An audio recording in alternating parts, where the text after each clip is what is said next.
Hello दोस्तों, स्वागत है आप सभी का अपना गुरुजी पे। मैं आपका दोस्त सुजीत पॉल आया आपको फिजिक्स के साथ मोहब्बत करवाने।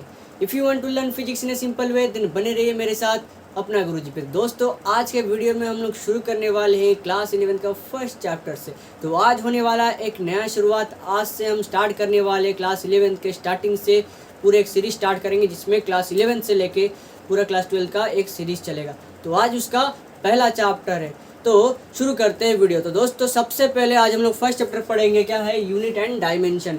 दोस्तों, यूनिट एंड डायमेंशन जानने से पहले हम फिजिक्स के कुछ छोटे छोटे चीज़ को जानेंगे। जैसे कि आप अगर जो बच्चे अभी 10th कंप्लीट हुआ है, 10th से अभी ताज़ा 10th का एग्ज़ाम तो नहीं हुआ है, एग्ज़ाम तो कैंसिल हो गया, वही ताज़ा 10th से क्लियर करके अभी 11th में आए हैं। तो 11th में आने के बाद उन लोगों के पास सामने बहुत सारी चीज़ें होंगे, फिजिक्स, केमिस्ट्री, मैथ, बायोलॉजी, सारे नए टर्म्स आएंगे। तो जो लोग CBSE ICSE है उनके लिए थोड़ा इजी होगा, जो स्टेट बोर्ड से बिलोंग करते हैं उनके लिए थोड़ा बहुत हार्ड होने वाला है।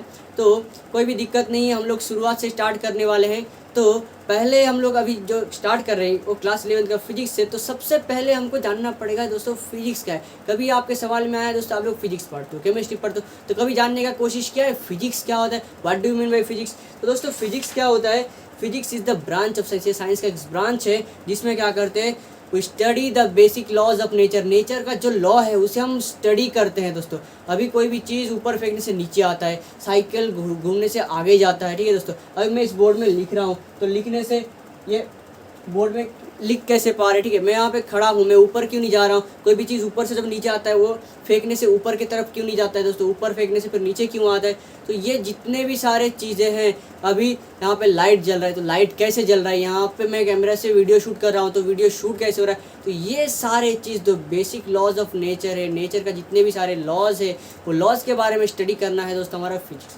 लॉस को स्टडी करेंगे, स्टडी करके कौन से लॉ है उसके कुछ मैथमेटिकल एक्सप्रेशन देंगे, फिर उसको प्रूव करेंगे। तो ये सारे चीज़ हम लोग पढ़ने वाले हैं फिजिक्स के अंदर। तो दोस्तों, फिजिक्स में हम लोग एक चीज़ जानेंगे पहले, फिजिक्स में हमको कुछ फिजिकल क्वांटिटीज़ चाहिए होता है दोस्तों, ठीक है। तो जो क्वांटिटीज़ होता है दोस्तों, ऑल ओवर जो क्वांटिटीज़ होता है, वो क्वांटिटीज़ होता है मेनली टू टाइप्स। एक होता है फिजिकल क्वांटिटी, एक होता है नॉन फिजिकल क्वांटिटी। तो यहाँ पे दो टर्म आ रहा है, फिजिकल क्वांटिटी एक टर्म आया और दूसरा एक टर्म आया नॉन फिजिकल क्वांटिटी। तो तुम्हारे मन में सवाल आता है दोस्तों, फिजिकल क्वांटिटी क्या है और नॉन फिजिकल क्वांटिटी क्या है। तो बच्चों, अच्छे से समझने के लिए ट्राई करना। फिजिकल क्वांटिटी क्या है, all those quantity which can be measured. जो क्वांटिटी को हम लोग मेजर कर सकते हैं वो सारे क्वांटिटी को हम लोग बोलेंगे फिजिकल क्वांटिटी। अभी ये जो मार्कर है, इस मार्कर का लेंथ कितना है, इसका अगर हम मेजर कर पाए तो इसका लेंथ हो जाएगा एक तो फिजिकल क्वांटिटी। अगर इसका वजन कितना है, इसका मास कितना है, तो उसको मास को हम लोग कैलकुलेट कर पाए तो ये हो जाएगा एक तो फिजिकल क्वांटिटी।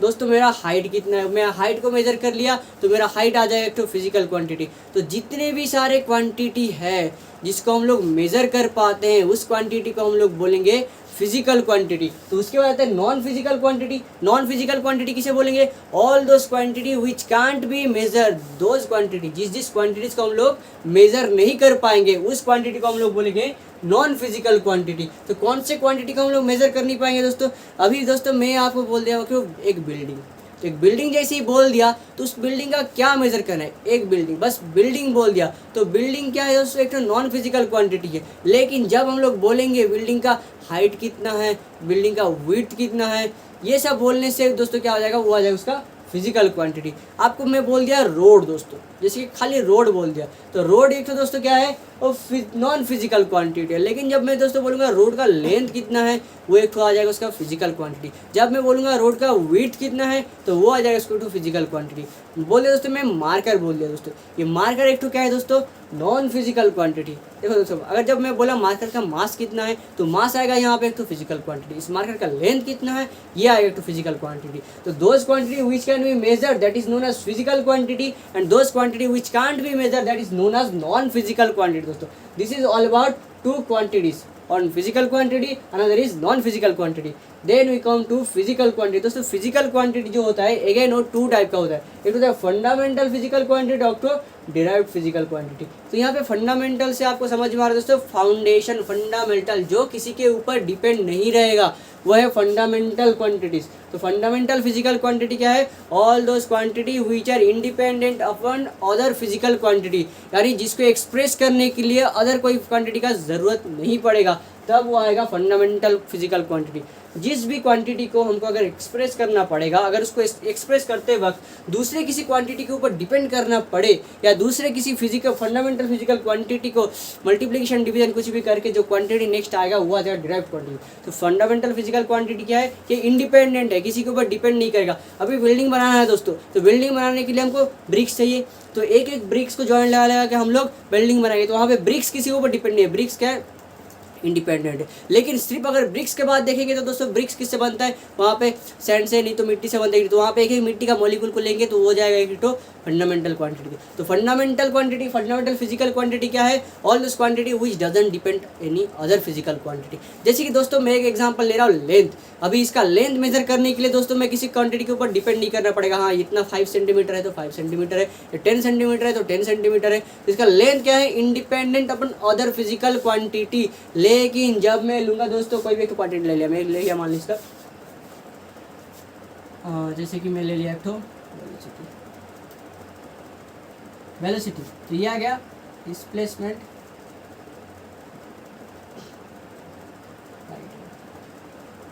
तो देखो दोस्तों अभी जैसे कि वेलोसिटी में निकालने गया तो मैं यहाँ को डिस्प्लेसमेंट बाई टाइम करना पड़ा, तो यहाँ पे डिस्प्लेसमेंट ये लेंथ का है, लेंथ बाई टाइम करना पड़ा। तो ये दोस्तों देखो दो physical quantity fundamental physical quantity के ऊपर डिपेंड है, इसीलिए क्या है डायरेक्ट फिजिकल क्वांटिटी।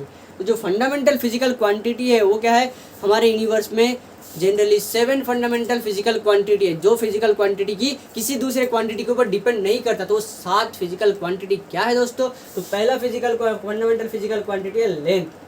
जो लेंथ जो है दोस्तों एक तो फंडामेंटल फिजिकल क्वांटिटी है जिसको एक्सप्रेस करने के लिए, जिसको रिप्रेजेंट करने के लिए किसी दूसरे फिजिकल क्वांटिटी के ऊपर डिपेंड नहीं करना पड़ता, वो है लेंथ, पहला फंडामेंटल फिजिकल क्वांटिटी। फिर दूसरा फंडामेंटल फिजिकल क्वांटिटी क्या है दोस्तों, मास है। तो मास भी एक तो फंडामेंटल फिजिकल क्वांटिटी है जिसको एक्सप्रेस करने के लिए किसी भी अदर फिजिकल क्वांटिटी के ऊपर डिपेंड नहीं करना पड़ता। अभी इसका मास कितना है तो सिंपली इसको मेजर करेंगे तो इसका मास निकल जाएगा, ये एक तो फंडामेंटल फिजिकल क्वांटिटी है दोस्तों।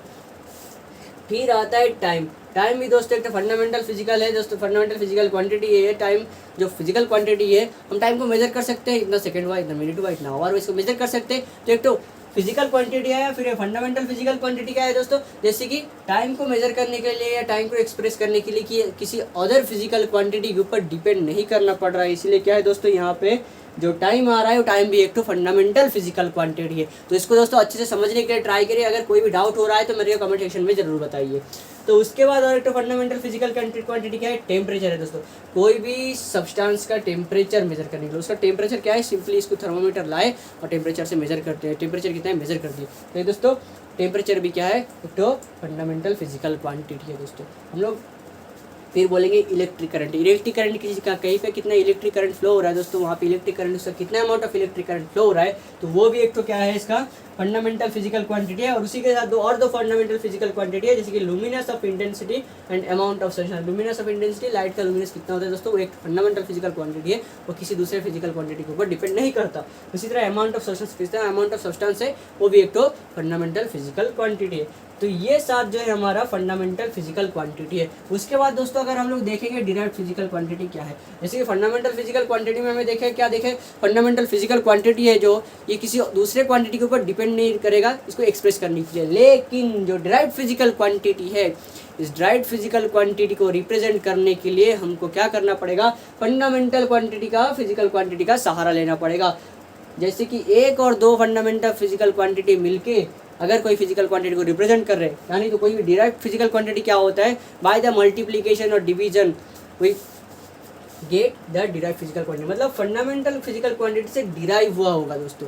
अभी जैसे आयरन है, आयरन का पीस है देखो दोस्तों, एक तो प्योर आयरन है, तो प्योर आयरन जो होता है मेटल होता है, वो एक तो क्या होता है फंडामेंटल चीज़ होता है। उस फंडामेंटल चीज़ को मैं क्या किया, उसको मशीन में डाला, मशीन को डाल के उधर से आयरन से मैं वेरियस ऑफ सब्सटेंसेस बनाए, उसको चिपटा किया, उसको पिघलाया, पिघला के नया सब्सटेंसेस किए। तो वो जो नया सब्सटेंसेस आया क्या, उसको प्रेशर दिया, हीट दिया, हीट देने की वजह से उसको फिर नया सब्सटेंस में कन्वर्ट हो रहा है कि नहीं, तो वो क्या हो रहा है, इस फंडामेंटल फिजिकल क्वांटिटी से डिराइव हो रहा है। तो उसको कुछ मल्टीप्लिकेशन डिवीजन, जैसे कि फंडामेंटल फिजिकल क्वांटिटी को मल्टीप्लिकेशन डिवीजन या कुछ भी करके, जैसे कोई ऑपरेशन मैथमेटिकल ऑपरेशन करके जो नया फिजिकल क्वांटिटी हमको मिलेगा वो है डिराइव्ड फिजिकल क्वांटिटी। यानी तो डिराइव्ड फिजिकल क्वांटिटी को हम लोग ऐसे बोल सकते हैं, those physical quantity which can be express in terms of fundamental physical quantity, जिसको एक्सप्रेस करने के लिए फंडामेंटल फिजिकल क्वांटिटी का सहारा लेना पड़े, वो है हमारा ड्राइव्ड फिजिकल क्वांटिटी। तो दोस्तों ये फंडामेंटल फिजिकल क्वांटिटी है, ड्राइव्ड फिजिकल क्वांटिटी है। ड्राइव्ड फिजिकल क्वांटिटी में जैसे हमारा फोर्स आता है, फोर्स आता है, मोमेंटम आता है, तो ऐसे जितने भी, तो ये 7 फंडामेंटल फिजिकल क्वांटिटी को छोड़कर और जितने भी फिजिकल क्वांटिटी है, सारे क्वांटिटीज क्या होता है हमारा होता है डिराइव्ड फिजिकल क्वांटिटी। तो ये अगर fundamental physical quantity, derived physical quantity, इसको छोड़कर और 2 सप्लीमेंट्री क्वांटिटीज है, जैसे कि 2 सप्लीमेंट्री क्वांटिटीज कौन कौन है, एक होता है प्लेन एंगल और एक होता है सॉलिड एंगल। तो दोस्तों प्लेन क्या होता है, तो प्लेन एंगल क्या होता है, अभी एक प्लेन में 2 चीज़ अपने अंदर एक एंगल फॉर्मेशन की, थीटा एंगल फॉर्मेशन की, तो प्लेन में अगर देखो सरफेस में यहाँ पे दोस्तों 2 डायमेंशनल है, तो 2 डायमेंशनल में अगर तो बॉडी एक एंगल फॉर्मेशन करते हैं तो ये आता है प्लेन एंगल। प्लेन में जो बॉडी एंगल फॉर्मेशन करता है वो आता है प्लेन एंगल। और दोस्तों ये क्या कहते हैं सप्लीमेंट्री क्वांटिटीज आता है, जो फिजिकल क्वांटिटी में नहीं जाता, कि ड्राइव्ड क्वांटिटी में नहीं जाता है, तो सप्लीमेंट्री है, तो उसे बोलते हैं प्लेन एंगल। और इसका जो यूनिट होता है वो रेडियन होता है। फिर आता है दोस्तों सॉलिड एंगल। सॉलिड एंगल कैसा होता है दोस्तों, यहाँ पे मैं एक तो सैंपल बनाया हूँ आपके लिए। तो जैसे कि यहाँ पे देखो, यहाँ पे जो 3 डायमेंशनल एंगल क्रिएट हो रहा है दोस्तों, यहाँ पे अंदर से देखो, अंदर एक तो एंगल जैसे क्रिएट हो रहा है, लेकिन क्या है ये 3 डायमेंशनल एंगल है। तो ये 3 डायमेंशनल एंगल जो क्रिएट हुआ, ये एंगल होता है हमारा सॉलिड एंगल बोलते हैं दोस्तों यहाँ पे, क्योंकि ये सॉलिड का, अभी कोई भी चीज़ को आप मान लो एक तो तरबूज खा रहे हो, यानी तो मैंगो खा रहे हो, उसको जब पीस किए एक तो अंदर से ऐसे काटे, तो एक तो जैसे स्लाइस लिया, मैं एक तो यहाँ पे मैंगो लूँगा, मैंगो लेने से यहाँ से एक तो स्लाइस लूँगा, यहाँ से काटने से, तो यहाँ पे एक तो स्लाइस लेने से वहाँ पे जो 3D एंगल क्रिएट होगा दोस्तों, यहाँ पे जैसे इसके जैसे 3D एंगल क्रिएट होगा, और 3D एंगल को बोलते हैं हम लोग सॉलिड एंगल, जिसका यूनिट होता है स्टेरेडियन दोस्तों। तो ये आ गया हमारा fundamental physical quantity, derived physical quantity and 2 supplementary physical quantity के बारे में। उसके बाद दोस्तों हम आएंगे यूनिट में। तो अभी हम लोग डिस्कशन करने वाले हैं यूनिट के बारे में। तो दोस्तों यूनिट क्या होता है, अभी दोस्तों कोई भी चीज़ को मेजर करने के लिए, जैसे कि हम लोग पढ़ रहे हैं फिजिक्स पढ़ रहे हैं, तो फिजिक्स में हर चीज़ का मेजरमेंट जरूरी होता है दोस्तों। तो यहाँ पे फिजिकल क्वांटिटी है, तो हम लोग पहले क्या पढ़े, फिजिक्स में पढ़ेंगे फिजिकल क्वांटिटी के बारे में। और फिजिकल क्वांटिटी मतलब उसको मेजर करना पड़ेगा। तो मेजर करने के लिए दोस्तों हमको कुछ इंस्ट्रूमेंट चाहिए, और इंस्ट्रूमेंट चाहिए उसके लिए हमको कुछ इसका अभी कुछ सहारा चाहिए कि नहीं मेजरमेंट करने के लिए। तो the standard of measurement is known as unit. अभी कोई भी चीज़ को मेजर करने के लिए एक स्टैंडर्ड की ज़रूरत होता है दोस्तों। अभी देखो इसका मान लो मेरे को लेंथ नापना पड़ेगा, तो मेरे को पहले एक स्टैंडर्ड लेना पड़ेगा। हाँ, हम लोगों ने एक स्टैंडर्ड ले लिया, हाँ इतना से इतना 1 सेंटीमीटर होता है। जैसे कि एक स्केल है, स्केल को हम लोग यहाँ पे मेजर कर लिया, हाँ इतना से इतना 1 सेंटीमीटर होता है, तो उसी हिसाब से इसको मैं मेजर कर रहा हूँ। तो इसका कितना आ रहा है यहाँ पे 13.5 सेंटीमीटर आ रहा है। तो यहाँ पे मैं फिर स्टैंडर्ड लिया, हाँ इतना से इतना एक टेप 1 सेंटीमीटर होता है, तो एक स्टैंडर्ड लेना पड़ेगा। तो उसी स्टैंडर्ड ऑफ मेजरमेंट को हम लोग बोलते हैं यूनिट बोलते हैं। तो हर चीज़ के लिए क्या होता है, अलग अलग स्टैंडर्ड लिया जाता है। जैसे कि हमारा लेंथ के लिए मीटर लिया गया है, ये ऐसा ही सिस्टम है दोस्तों, system the international system of unit दोस्तों, ठीक है। तो इंटरनेशनल सिस्टम ऑफ यूनिट में लेंथ को हम लोग मीटर में लेते हैं, इसके मास को किलोग्राम में लेते हैं, टाइम को सेकंड में लेते हैं। तो हर चीज़ के मेजर के लिए क्या होता है, अलग अलग स्टैंडर्ड लिया जाता है। अभी टाइम को मेजरमेंट करने के लिए हम लोग वहाँ पे लेंथ का यूनिट नहीं ले सकते, वहाँ पे लेंथ का सिस्टम नहीं ले सकते। तो हर अलग अलग चीज़ को मेजर करने के लिए क्या होता है, अलग अलग सिस्टम लेना पड़ता है। तो स्टैंडर्ड ऑफ मेजरमेंट अलग अलग स्टैंडर्ड लेना पड़ेगा। जैसे इसको नापने के लिए सेंटीमीटर लिए, उसी तरह कोई भी चीज़ का वजन नापते, तो वजन नापते वक्त क्या दोस्तों उसका लेना पड़ता है। अभी कोई भी चीज़ यहाँ पे झुलाऊंगा तो यहाँ पे क्या हो जाएगा, ये सिंपली नीचे आता जाएगा। तो ये हम लोग यहाँ पे लिए है, पहले क्या लिया, हाँ इतना से इतना 100 ग्राम होगा, इतना से इतना 1 किलो हो रहा है, 1000 ग्राम हो रहा है तो 1 किलो हो रहा है। तो एक स्टैंडर्ड लेना पड़ेगा, इतना से इतना अगर 1 किलो हुआ तो उसी हिसाब से कोई भी सब्सटेंस का कितना वजन हो रहा है। तो इतना से इतना 100 ग्राम हुआ तो उस हिसाब से एक सब्सटेंस में यहाँ पे झुलाया तो इसका आ रहा है 200 ग्राम की, 300 ग्राम जितना भी आ रहा है। तो यहाँ पे एक स्टैंडर्ड लेना पड़ेगा। तो उसी स्टैंडर्ड को हम लोग बोलते हैं यूनिट बोलते हैं। तो कोई भी सब्सटेंस को कोई भी फिजिकल क्वांटिटी को रिप्रेजेंट करने के लिए क्या होता है दोस्तों, जैसे कि फंडामेंटल फिजिकल क्वांटिटी को छोड़ के या दूसरे फिजिकल क्वांटिटी जितने भी है डायरेक्ट फिजिकल क्वांटिटी, वो सारे एक ही सिस्टम में होता है। उसमें लेंथ आएगा, मास आएगा, टाइम आएगा, तो सारी चीज़ में रहते हैं। तो इसीलिए क्या होता है, कोई फिजिकल क्वांटिटी को हम लोग रिप्रेजेंट जब करते हैं उसका सिस्टम ऑफ यूनिट के साथ रिप्रेजेंट करते हैं। तो सिस्टम ऑफ यूनिट क्या होता है, set of fundamental derived unit. तो एक तो क्या होता है, सिस्टम यूनिट में क्या होता है, जो फिजिकल क्वांटिटी होता है, डायरेक्ट फिजिकल फिजिकल क्वांटिटी होता है। तो ड्राइव फिजिकल क्वांटिटी में क्या होता है, जो फंडामेंटल क्वांटिटीज़ होते हैं वो एक सिस्टम में रहते हैं। तो सिस्टम के साथ क्या करना पड़ता है, जो फंडामेंटल फिजिकल क्वांटिटी एक सिस्टम में हुए हैं उस सिस्टम के साथ हम लोग उसका यूनिट भी एक सिस्टम में रिप्रेजेंट करते हैं। तो उसी सिस्टम को बोलते हैं सिस्टम ऑफ यूनिट बोलते हैं। तो सिस्टम ऑफ यूनिट क्या होता है दोस्तों, ये सिस्टम ऑफ यूनिट जो है ये आता है हमारा चार्ट सिस्टम ऑफ यूनिट। तो फर्स्ट आता है हमारा FPS सिस्टम ऑफ यूनिट, फिर दूसरा आता है CGS सिस्टम ऑफ यूनिट, फिर तीसरा आता है हमारा MKS सिस्टम ऑफ यूनिट, और चौथा आता है SI आता है। तो FPS से क्या होता है दोस्तों, इसका आता है हमारा फुट, इसका आता है फुट पाउंड एंड सेकेंड आता है, और दूसरा आता है हमारा CGS का सेंटीमीटर, फिर आता है ग्राम, फिर आता है सेकेंड, और MKS में आता है मीटर, इसमें आता है किलोग्राम, इसमें आता है सेकेंड।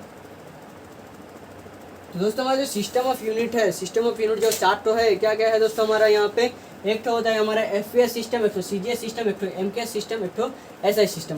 तो ये चार सिस्टम ऐसे आए कैसे, जैसे कि अभी मेरा मर्जी है दोस्तों, हम लोग यहाँ पे मर्जी से, हमारा मर्जी से क्या कर रहे हैं, हाँ हम लोग का एक तो सिस्टम है, हम लोग का एक तो एरिया है, हम लोग इस एरिया में क्या लेंगे, जो स्टैंडर्ड ऑफ मेजरमेंट को हम लोग जो लेंथ का स्टैंडर्ड ऑफ ले रहे हैं सेंटीमीटर से ले रहे हैं। तो यहाँ पर हम लोग स्टैंडर्ड सेंटीमीटर लिए, तो सेंटीमीटर लिए, लेंथ का स्टैंडर्ड को हम लोग सेंटीमीटर ले लिए, और मास का स्टैंडर्ड को हम लोग ग्राम ले लिए, और जो है हमारा टाइम का स्टैंडर्ड को हम लोग सेकंड ले लिए। तो इन तीनों स्टैंडर्ड को लेकर हम लोग एक सिस्टम बनाए, फिर हम लोग उसमें कोई भी अगर फिजिकल क्वांटिटी को डिनोट करते हैं, जैसे कि कोई भी डायरेक्ट फिजिकल क्वांटिटी को डिनोट करते हैं जिसमें टाइम आता होगा, मास आता होगा, सेंटीमीटर आता होगा, तो उसे हम लोग क्या करेंगे, इस सिस्टम में रिप्रेजेंट करेंगे। जैसे कि लेंथ को हम लोग सेंटीमीटर में रिप्रेजेंट करेंगे, और मास को ग्राम को, और टाइम को जो है सेकंड में रिप्रेजेंट करेंगे। तो उस सिस्टम को हम लोग बोलेंगे CGS सिस्टम में, ठीक है दोस्तों। तो जैसे कि हम लोग मान लीजिए आपका मन है, आप लोग क्या कर रहे हैं, जो लेंथ का स्टैंडर्ड है उसको फुट में ले लिए, फिर मास को पाउंड में ले लिए, और टाइम को सेकंड में ले लिए। तो ये सिस्टम ऑफ यूनिट होता है FPS system, F for foot pound second, CGS का सेंटीमीटर ग्राम सेकंड, और MKS में क्या होता है दोस्तों, यहाँ पे लेंथ का आता है मीटर, मास का आता है किलोग्राम, और टाइम का आता है सेकंड। तो ये आता है MKS सिस्टम में। तो ये तीन सिस्टम है, लेकिन क्या है दोस्तों, हर जगह में आपके एरिया में अलग भाषा से बात करते होंगे, हमारे एरिया में अलग भाषा से करते होंगे। उड़ीसा में उड़िया भाषा से बात करते हैं, पश्चिम बंगाल में बंगाली में बात करते हैं, बाकी राज्यों में कहाँ पे हिंदी में बात करते हैं, कहाँ पे तमिल में बात करते हैं। तो आपका अलग अलग स्टेट का अलग अलग लैंग्वेज रखते हैं, लेकिन जब पूरे इंडिया का बात आता है तो राष्ट्रीय भाषा हिंदी से बात, हिंदी होता है नहीं दोस्तों। तो उसी तरह यहाँ पे क्या है दोस्तों, आपका एरिया में आप लोग फुट पाउंड सेकंड में ले लिए, कोई बोलता है हम लोग CGS में लेंगे, सेंटीमीटर ग्राम सेकंड में लेंगे, कोई बोलते हैं हम लोग MKS में लेंगे तो मीटर किलोग्राम सेकंड में लेंगे। लेकिन जो सिस्टम ऑफ जो इंटरनेशनल सिस्टम ऑफ यूनिट है, पूरा इंटरनेशनल, पूरा वर्ल्ड में कोई भी चीज़ का जब यूनिट लिया जाएगा तो वर्ल्ड के हिसाब से जो यूनिट लिया गया है उसे बोलते हैं the system of international unity है दोस्तों। इंटरनेशनल सिस्टम ऑफ यूनिट में क्या किया गया है दोस्तों, यहाँ पे हमारा जो यूनिट है उसका लेंथ का क्या किया गया है, मीटर लिया गया है, मास का किलोग्राम, टाइम का सेकेंड, टेम्परेचर का केल्विन, इलेक्ट्रिक करंट का एम्पियर, लुमिनस ऑफ इंटेंसिटी का कैंडेला, और अमाउंट ऑफ सब्सटेंस का मोल। तो ये सात फंडामेंटल फिजिकल क्वांटिटी का SI सिस्टम में इसका यूनिट होता है मीटर किलोग्राम सेकंड। तो जितने भी सर पूरा यूनिवर्सल पूरा वर्ल्ड में अगर कोई भी चीज़ का मेजर कर रहा है तो वर्ल्ड के हिसाब से देखने जाएंगे तो उसका जो यूनिट है दोस्तों, स्टैंडर्ड ऑफ मेजरमेंट को हम लोग लेंथ का मीटर में लेंगे, मास का किलोग्राम, टाइम का सेकंड में लेंगे। तो उसका सिंबल आता है MKGS के अगला मोल। तो ये है दोस्तों यूनिट के बारे में। तो आपको बेसिक आइडिया हो गया यूनिट के बारे में। ये दोस्तों यूनिट क्या होता है, यूनिट एंड डायमेंशन चैप्टर, ये यूनिट बहुत ही मैटर करता है फिजिक्स पढ़ने वालों को। आप कोई भी फिजिक्स का न्यूमेरिकल सॉल्व कर रहे हो, फिजिक्स का कोई भी प्रॉब्लम कर रहे हो, तो वहाँ पे आपको यूनिट में ध्यान देना पड़ेगा दोस्तों। आपका किसी प्रॉब्लम में क्या होता है, CGS सिस्टम में आपका यूनिट दिया हुआ है, आपको निकाल ले बोलेगा ऐसा यूनिट में, तो वहाँ पे आपका जो यूनिट है उसको कन्वर्ट करना पड़ेगा। तो उसके बाद कभी कभी आपको क्या दिया जाएगा दोस्तों, आपका लेंथ जो है मीटर में दिया जाएगा, फिर टाइम जो है वो मिनट में दिया जाएगा, फिर मास जो है वो ग्राम में दिया जाएगा। लेकिन आपको जब आंसर निकालना है तीनों को एक ही सिस्टम में निकालना है। अगर आप CGS में निकाल रहे हैं तो CGS में सिस्टम में निकाल रहा है, आपको अगर SI सिस्टम में बोला है तो SI सिस्टम में। तो ज़्यादातर सवालों में SI सिस्टम में निकालने बोलते हैं दोस्तों।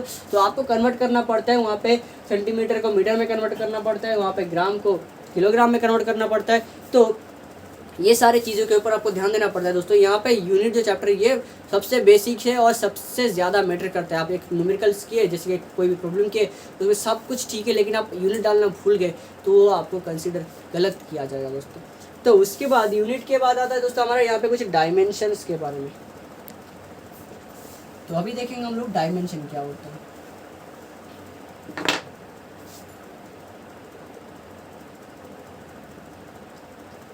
डायमेंशन तो दोस्तों डायमेंशन सिंपली क्या है, power to which fundamental quantity must be raise to obtain the unit to given quantity.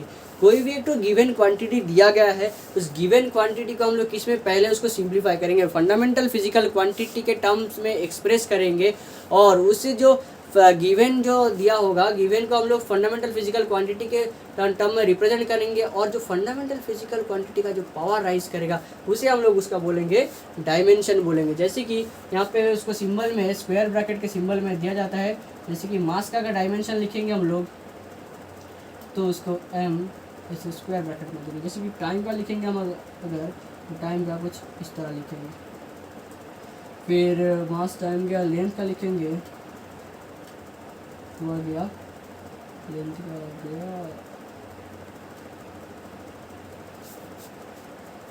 L,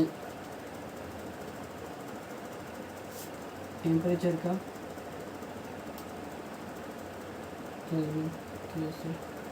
तो इसी तरह कुछ स्क्वायर ब्रैकेट में डायमेंशन को रिप्रेजेंट किया जाता है। जैसे कि दोस्तों अगर जो डायमेंशन कैसे निकालोगे उससे कुछ स्टेप है, 3 स्टेप है। जैसे कि मान लो मेरे को बोले जो स्पीड का डायमेंशन लिखने बोले, तो पहले आपका स्टेप 1 में क्या करोगे, स्टेप 1 में आप जो डायमेंशन निकालोगे तो आप कुछ स्टेप से होता है। जैसे कि स्पीड हो गया, स्पीड का अगर हमको डायमेंशन निकालने बोले तो डायमेंशन निकालने के लिए पहला स्टेप आपका क्या है, स्पीड का फॉर्मूला लिखो। तो स्पीड का क्या है, डिस्टेंस बाय टाइम। ठीक है, तो स्टेप 1 में आप उसको फॉर्मूला लिख रहे हैं। फिर स्टेप 2 में क्या करना है आपको, स्टेप 2 में करना है आपको स्पीड। तो डिस्टेंस का आएगा, डिस्टेंस किस में मेजर करते हैं, मतलब उसको लेंथ में मेजर करते हैं। तो इसका जो आएगा डायमेंशन आएगा डिस्टेंस का, वो आ जाएगा L। तो उसी तरह टाइम को हम लोग मेजर करते हैं T में, तो T टाइम का डायमेंशन आएगा T, तो उसको हम लोग लिखेंगे यहाँ पे T का। फिर हम लोग इसको ऐसे भी लिख सकते हैं स्पीड। तो जो डायमेंशन है, डायमेंशन भी दोस्तों एक सेट में लिखा जाता है, उसका जनरल फॉर्म क्या होता है, MLT होता है ऐसे स्क्वायर ब्रैकेट में। तो MLT तो ये उसका जनरल फॉर्म होता है। तो उसको हम लिख सकते हैं M0 L1 T0, L का लिख सकते हैं तो उसको डाल दो स्क्वायर ब्रैकेट में। फिर हम लोग यहाँ पे नीचे से कर सकते हैं टाइम का M0 L0 T1 कर सकते हैं, या क्या स्टेप 2 में। फिर स्टेप 3 में क्या करना है आपको दोस्तों, स्पीड, इसको सिंप्लीफाई करके आप लोग एक सेट में लिख सकते हैं, जैसे कि M0 L1 T। तो this is the dimension of speed. तो ऐसे करके दोस्तों आप किसी भी फिजिकल क्वांटिटी का डायमेंशन निकाल सकते हैं, जैसे कि वो फंडामेंटल फिजिकल क्वांटिटी हो वो या ड्राइव फिजिकल क्वांटिटी हो, उसका हम लोग ऐसे करके उसका डायमेंशन निकाल सकते हैं। लेकिन अगर आपको बोलेंगे मास का डायमेंशन फॉर्मूला लिखने के लिए, तो आप इसको सिंपली m इसका ऐसे भी लिख सकते हैं, या नहीं तो M1 L0 T0 भी लिख सकते हैं। जैसे हम लोग को बोलेंगे अगर एरिया का क्या है दोस्तों, एरिया आता है लेंथ इंटू ब्रेथ आता है,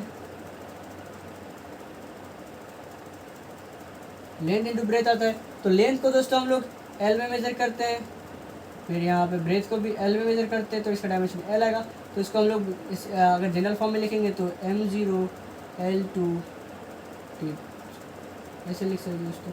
तो this is the formula by which you can get the dimension formula. तो दोस्तों आपका ये क्वेश्चन में आता है दोस्तों, फर्स्ट चैप्टर है जो यूनिट एंड डायमेंशन है। तो यहाँ से आपको दोस्तों यूनिट्स तो हर जगह पे इंपॉर्टेंस रहता है, उसके साथ आपको कभी कभी डायमेंशन फॉर्मूला निकालने का भी सवाल आ जाते हैं। तो this is all about unit and dimension दोस्तों। अगर इस रिलेटेड आपका कोई भी डाउट है, यूनिट एंड डायमेंशन अगर बेसिक समझने के लिए आपका कोई भी डाउट रहा है दोस्तों, हम लोग यहाँ से बेसिक से स्टार्ट कर रहे हैं। तो दोस्तों हर छोटे छोटे चीज़ के ऊपर हम लोग ध्यान देंगे। तो अगर इस बेसिक्स में इसको अच्छे तरह से समझने के लिए कोशिश करें दोस्तों, जैसे कि आपका हायर टॉपिक आता जाएगा तो उसमें ये सारे चीज़ यूज़ होते जाएंगे। आप 11th क्लास में जो भी पढ़ते हो दोस्तों आपको 12th क्लास में यूज़ होने वाला है। तो इसीलिए क्या करो, 11th क्लास पर नेगलेक्ट मत करो दोस्तों, और अच्छी तरह से इसको बेसिक्स क्लियर करने के लिए ट्राई करो। जैसे कि आप नीट जेई मेंस या नीट देने के लिए ट्राई करोगे तो वहाँ पे आपको हर छोटे छोटे चीज़ के लिए ऊपर ध्यान देना पड़ेगा दोस्तों। अगर इस रिलेटेड आपका कोई भी डाउट हो रहा है तो कमेंट सेक्शन में जरूर बताइए। अगर वीडियो अच्छा लगे तो लाइक शेयर सब्सक्राइब जरूर कीजिए। धन्यवाद दोस्तों, फिर मिलेंगे अगले वीडियो पे एक इंटरेस्टिंग टॉपिक के साथ।